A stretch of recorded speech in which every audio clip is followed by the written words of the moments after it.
family. Grace to you. Once again, this is Greg coming to you from FaithsMessenger.com.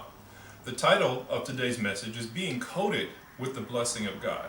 Being coated with the blessing of God. I was in a market not too long ago, and I was doing some shopping, and I had my head down. I was in the produce section, and I smelled this fragrant aroma, and I couldn't figure out where it was coming from. And I happened to turn around, and there was a woman coming through the door, and I later surmised that the perfume she was wearing was what I was smelling. But it was so fragrant and so sweet, and it was a really nice perfume.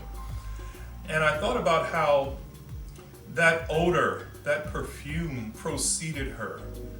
And when she arrived, everyone in the market could turn and see where this fragrant aroma was coming from. And I thought about how we are coated with the blessing of God everywhere we go. The Bible says that everything we set our hands to should prosper. The world has to know that there's a difference between us and them.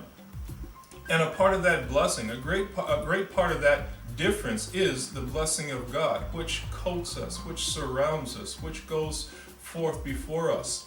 When you look at the life of Joseph had the blessing of God all over him, to the point where everywhere he went, he was blessed, and the people around him was blessed. Even in prison, Joseph was blessed. I remember working in the jails, and we had trustees. Now, trustees, they're all prisoners, but trustees were trusted people that the deputies used to do certain things. You get the trustee to clean your dorm, to clean your office, to run errands for the other deputies in the dorm. These trustees were, I guess you could say, a cut above the other inmates. We could trust them to work for us, to do our bidding, to get things done. Whereas someone else, some other inmate, that may be in for a little shakier charge, you wouldn't put in that type of position. So I would like to encourage you to begin to see yourself as the blessed of God. Strive to change the atmosphere everywhere you go. Look at your employee-employer relationship. Forget about working for a paycheck. We know you're working, you're employed, so the paycheck will come. Concentrate more on how you can make your company better. How you can be an asset to your boss or to your employer. In actuality, that's what we're there for.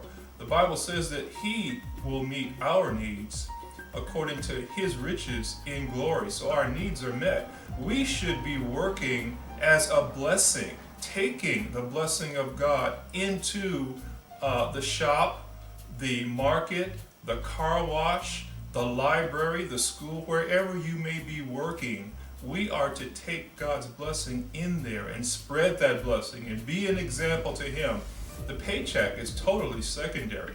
So I would encourage you to begin to see yourself as a blessing everywhere you go, 24/7. Affect the lives around you. Affect the atmosphere around you, as opposed to having the atmosphere around you affecting you. So I want to leave you with that today. And I'd like to invite you, if you haven't done so already, to join us on our YouTube channel by clicking on the red subscribe button on your screen. By doing so, you'll receive notifications when new videos such as this one are posted. And I'd also like to extend to you, if you haven't done so already, to join us on our blog at FaithsMessenger.com. Now, we currently have over 550 individual blog messages on the blog, which address a myriad of different topics. Now, these are real life, relevant, everyday topics that each and every one of us can relate to. So once again, that blog address is FaithsMessenger.com. Now, with all that's been said today, I would like to leave you with a question. Now, this question can be posed to anything you may be going through today in life. I'd like for you to ask yourself, is anything impossible with God? Have a great day, family. I love you, and I'll talk to you later. Bye-bye.